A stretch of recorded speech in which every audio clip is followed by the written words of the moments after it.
Hi, I'm Fiona Henderson from Argyll Law. Welcome back to the Travelling Lawyers series. Today I'm in Drøbak, which is just outside Oslo on the Oslo fjord, and it's just, as you can see, a glorious summer day in Norway.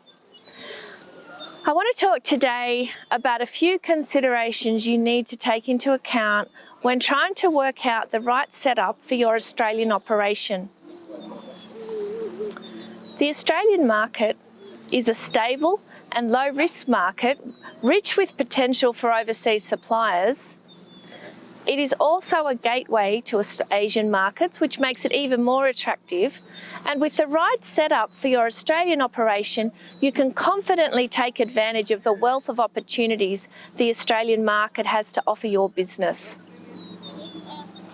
Choosing the right setup for your operation in Australia means working through a few factors about the best ways to protect your interests here and in other markets. You'll also need to be compliant with Australian laws and regulations, which can be significantly different from the rules in other countries. There are several cost-effective ways to ensure your Australian setup is robust, commercial, and set for plain sailing. It's an appropriate analogy for the fjord here. Which of these ways is best for your business depends on your plans for the Australian market over the next few years and how those plans fit within the broader context of your global business. When we know your plans, we can give you advice specific to your circumstances. In the meantime, in the next few videos, I'm going to discuss the main considerations you should work through with someone familiar with Australian law and business conditions, and the options you must weigh up to see which of them fits your business plans for Australia. This shouldn't be taken as legal advice, as I don't know your specific circumstances. What you will export to Australia is the first consideration, because some products and services require approvals, sponsorship, introduction and registration. The Australian market is highly regulated. Many products require registration or approval by government agencies before they can be imported for sale in Australia. The types of product that need approval include medicines, medical equipment, therapeutic goods, skincare, personal care, makeup and other cosmetics depending on their ingredients, sunscreens, mining equipment, electrical products, agricultural and veterinary products, industrial chemicals. The best structure for your operation in Australia depends on whether you need registrations or approvals for your products to sell them in Australia, and whether there are rules that require those registrations or approvals to be held by an Australian entity. The second consideration you need to think about is, will you be trading in Australia or working through a distributor without a presence in Australia? Australian legislation has a complex definition of carrying on business in Australia. If you are a foreign company and your Australian activities count as carrying on business in Australia, you'll probably need to do one of the following: register in Australia as a foreign company to establish a branch office, or set up an Australian subsidiary.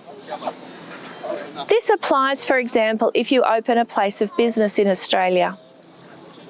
Other legal structures are available in some circumstances, but they are less common.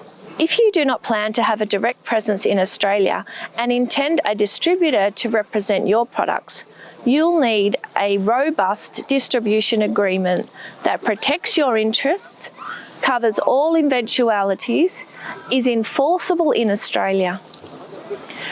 You might have a global distribution agreement that you would like to use in Australia to keep things consistent with your worldwide operations, which is completely understandable. Also, we've seen examples of businesses that have relied on distribution agreements downloaded from the internet, sometimes translated with Google Translate. Both situations can create problems. There are significant philosophical differences in the way that the civil law system approaches agreements compared to a common law system. And it's unlikely that a downloaded generic agreement will cover everything that needs to be covered to protect you in Australia, especially the limitation of liability clauses and the warranties. The translation of agreement by software is probably not going to be good enough to be upheld by an Australian court. Even a master agreement that is well drafted for another jurisdiction, particularly a civil jurisdiction, might contain provisions that are unenforceable in Australia and will most likely omit provisions that you would want in Australia. Also, it probably doesn't anticipate provisions of the Australian consumer law, which are broader than the consumer laws of many jurisdictions and which in particular deal with limiting liability and warranties.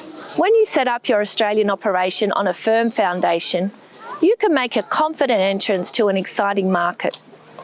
At Argyll Law, we have decades of experience in helping companies outside Australia set up their businesses on exactly that foundation. And the relationship continues into providing ongoing advice and support on the ground in Australia. If you're considering entering the Australian market and you would like advice specific to your circumstances, please get in touch with me. I would love to work through the considerations with you to get your business set up on a firm foundation so you can make a strong entrance into our vibrant market. Until next time.